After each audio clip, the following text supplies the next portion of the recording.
നഗരമാണ്. അത് അർഹിക്കുന്ന തരത്തിലുള്ള ഒരു വികസനം, ഒരു വളർച്ച ഇവിടെ സാധ്യമായിട്ടുണ്ടോ? നോക്കൂ, ഞാനിത് ലോക്സഭ ഇലക്ഷൻ്റെ സമയത്ത് പറഞ്ഞ ഒരു കാര്യം ഇന്നും പറയുന്നു. അനന്ത സാധ്യതയുള്ളൊരു നഗരമാണ്, അനന്ത സാധ്യതയുള്ളൊരു നാടാണ്. അതിന് ഒരു പൊളിറ്റിക്സായിട്ട് പറയേണ്ട ആവശ്യമില്ല. പക്ഷേ നാടും അണ്ടർ പെർഫോം ചെയ്യുന്നു, തലസ്ഥാനവും എത്രയോ പിന്നോട്ട് പോയിട്ടുണ്ടെന്നാണ് ഇതിലൊരു വ്യക്തതയുണ്ട്. ആരാണെങ്കിലും ഇതൊരു ഡിസ്പാഷനായിട്ട് അസസ് ചെയ്താൽ ഇതാണ് ഇവിടെ നടക്കുന്നത്. അതുകൊണ്ടാണ് ഞാൻ 24 ഇവിടെ വന്നപ്പോൾ പറഞ്ഞത്, ഇവിടെ വികസനം ചെയ്യുന്ന സാധ്യതകൾ എത്രയുണ്ട്. പക്ഷേ അതിനെ ഒരു റിയാലിറ്റി ആക്കാൻ, യാഥാർത്ഥ്യമാക്കാൻ ഒരു പുതിയ ടൈപ്പ് ഗവർണൻസിൻ്റെ ആവശ്യം, ഭരണത്തിൻ്റെ ആവശ്യമാണ്. ഒരു വിഷനാണ് ആവശ്യം. അപ്പോൾ വികസിത തിരുവനന്തപുരം ഒരു മുദ്രാവാക്യമല്ല ഞങ്ങൾ വയ്ക്കുന്നത് ഒരു കോംപ്രഹെൻസീവ്, ഒരു സമഗ്ര വികസന ബ്ലൂ പ്രിന്റ്. അതാണ് ഞങ്ങളുടെ ആഗ്രഹം.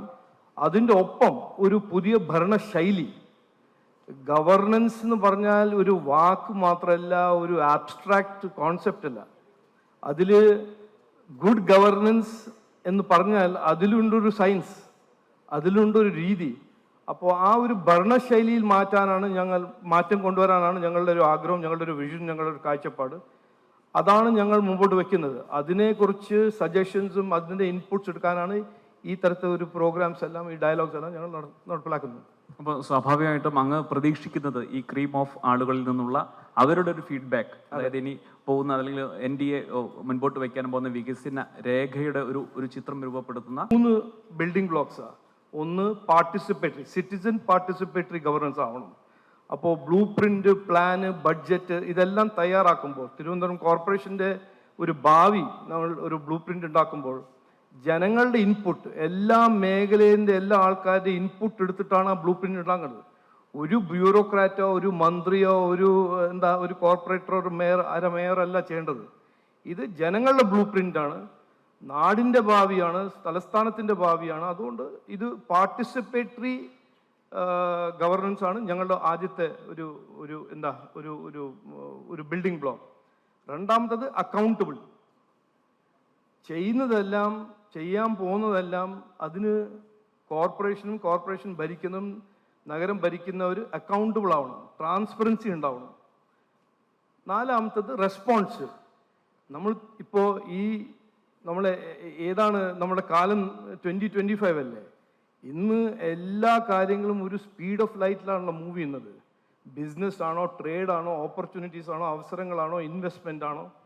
അപ്പോൾ ഒരു റെസ്പോൺസീവ് ഇവിടെ വരണം. അപ്പോൾ പാർട്ടിസിപ്പേറ്ററി, അക്കൗണ്ടബിലിറ്റി ആൻഡ് റെസ്പോൺസീവ്, ഇതാണ് ഞങ്ങൾ മുമ്പോട്ട് വയ്ക്കുന്ന ഭരണശൈലിയിൽ മാറ്റം കൊണ്ടുവരാൻ ഞങ്ങൾ ആഗ്രഹിക്കുന്നു. പറയുമ്പോൾ ഇതാണ് ഞങ്ങൾ പറയുന്നത്. ഓക്കെ, ഇനി സ്വാഭാവികമായിട്ടും നമുക്ക് നമ്മുടെ പ്രേക്ഷകരിൽ നിന്നുള്ള അല്ലെങ്കിൽ നമ്മുടെ സദസ്സിൽ നിന്നുള്ള നിർദ്ദേശങ്ങളായിരിക്കും അങ്ങേക്ക് സ്വാഭാവികമായിട്ടും കേൾക്കേണ്ടി വരിക. അഡ്മിനിസ്ട്രേറ്റീവ് കമ്മിറ്റി മെമ്പറാണ്, അതുപോലെ തിരുവിതാംകൂർ രാജകുടുംബത്തിലെ അംഗം കൂടെയാണ്. അദ്ദേഹത്തിനെ വിളിച്ച് വളരെ സന്തോഷമുണ്ട്. നമ്മൾ വികസനം എന്ന് പറയുമ്പോൾ ഇപ്പോൾ തിരുവനന്തപുരം പറയുമ്പോൾ തന്നെ ആൾക്കാരുടെ മനസ്സിൽ ആദ്യം വരുന്നത് ശ്രീ പത്മനാഭസ്വാമി ക്ഷേത്രമാണ്.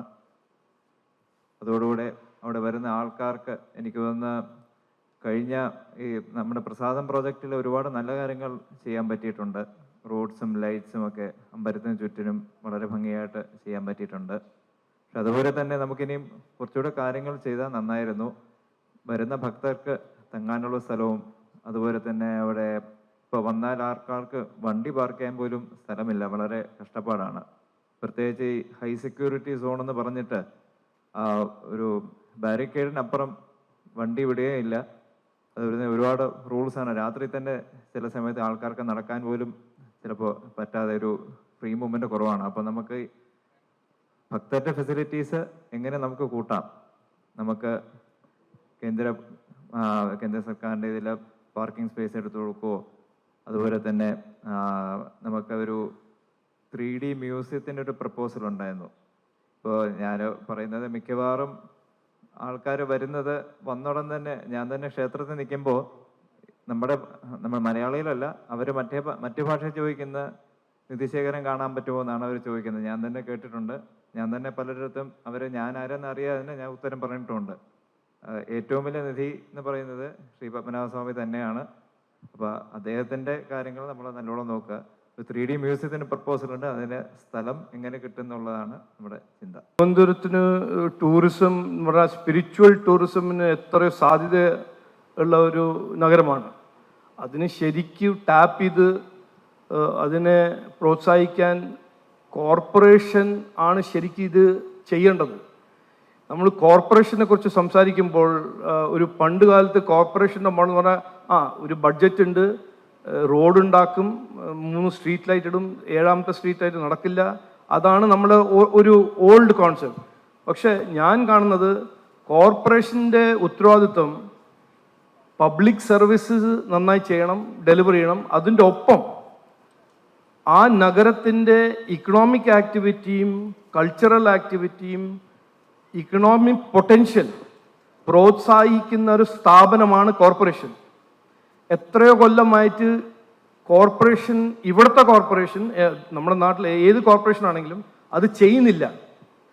കോർപ്പറേഷൻ ഇന്നിപ്പോൾ കോർപ്പറേഷൻ എന്ത് ചെയ്യുന്നു എന്ന് ചോദിച്ചാൽ ഇക്കണോമിക് ആക്ടിവിറ്റീനെ കുറിച്ചോ അതിനെ പ്രോത്സാഹിക്കാനോ നമ്മുടെ കൾച്ചറിനെ സംരക്ഷിക്കാനോ അതിൻ്റെ ഒപ്പം ഒരു കൾച്ചറൽ ടൂറിസം പ്രോത്സാഹിക്കാനോ അതൊന്നും ചെയ്യുന്നില്ല. അതുകൊണ്ട് ഞങ്ങൾ കാണുന്നത്, ഞങ്ങളുടെ കാഴ്ചപ്പാടിൽ കോർപ്പറേഷൻ്റെ ഒരു ഉത്തരവാദിത്വമാണ് അതും ചെയ്യാൻ.